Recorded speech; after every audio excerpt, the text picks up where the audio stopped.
Year 11, it's Miss Bailey here.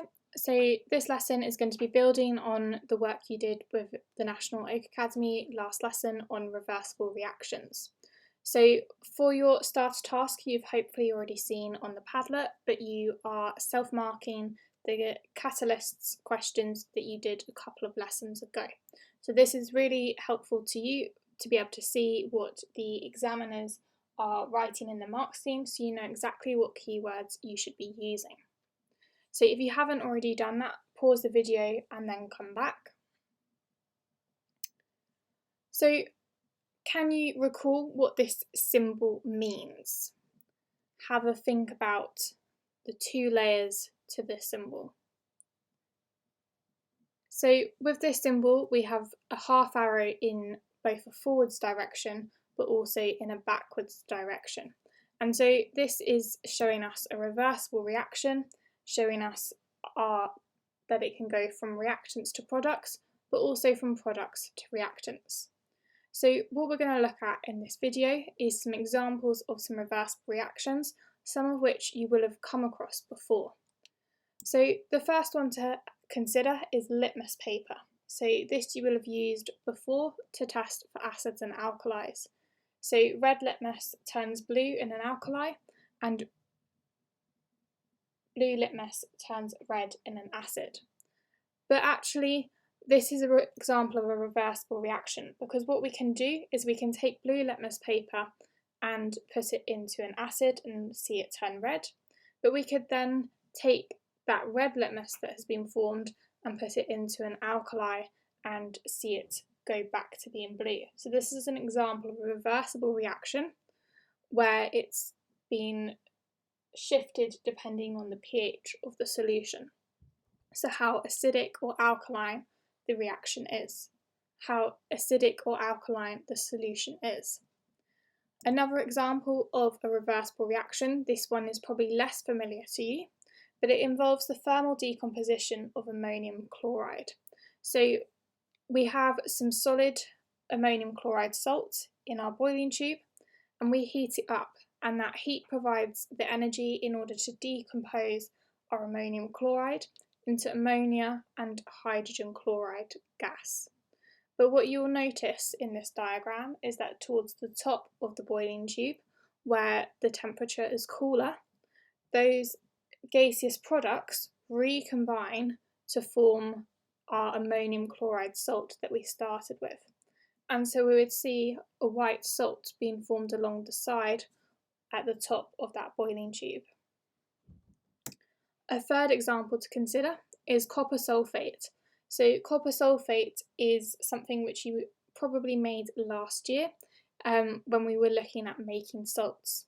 So there are two forms of copper sulfate that you can see in this diagram. There's hydrated copper sulfate, which are blue crystals, and these are the crystals that you should have made last year. But there is also anhydrous copper sulfate, and this is a white powder. Now, some of you may have seen, or some of you may have formed anhydrous copper sulfate if you overheated it. So you can see in this diagram that by heating our hydrated copper sulfate, we remove the water that has been trapped with those copper sulfate crystals. And so if in your experiment you'd heated it for too long, you'd have ended up forming that white powder instead of those blue crystals. But this reaction is reversible, so we can make our hydrated copper sulfate simply by adding water to that white powder. And you can see here, which is the point of this part of the lesson, that one direction is endothermic and the other is exothermic. So because we've had to heat our hydrated copper sulfate to remove water, we've had to take in that energy, and therefore that forwards reaction is endothermic. Whereas when we add water to our white anhydrous copper sulfate, we are actually going to release energy in this process. And so it's exothermic, that reverse reaction. Similarly, with that ammonium chloride example, we have to heat it in order for it to decompose, and therefore that forwards reaction to produce ammonia and hydrogen chloride gas is again endothermic, whereas the reverse reaction would be exothermic to reform that ammonium chloride salt. So we can also consider that with our reaction profile. So we have our reactants and our products. So in two of those examples, we saw that we had an endothermic change as our forwards reaction because we required energy. So because that then means that our products were higher in energy than our reactants, and we took in energy from the surroundings. We still, however, have this activation energy from our reactants line to the top, whereas our energy change goes from our reactants line to our products line.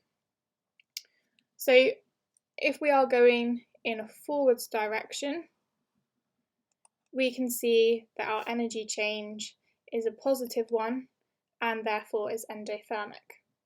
But if instead we were going in the reverse direction from our products to our reactants, we would now be decreasing in energy, losing energy to the surroundings, and therefore the other reaction is exothermic.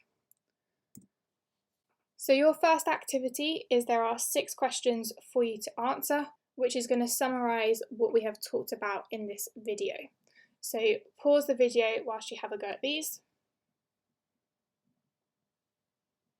Okay, and then your next activity, there is some exam questions on reversible reactions on the Padlet, so please have a go at those. Thank you all for watching and see you next time.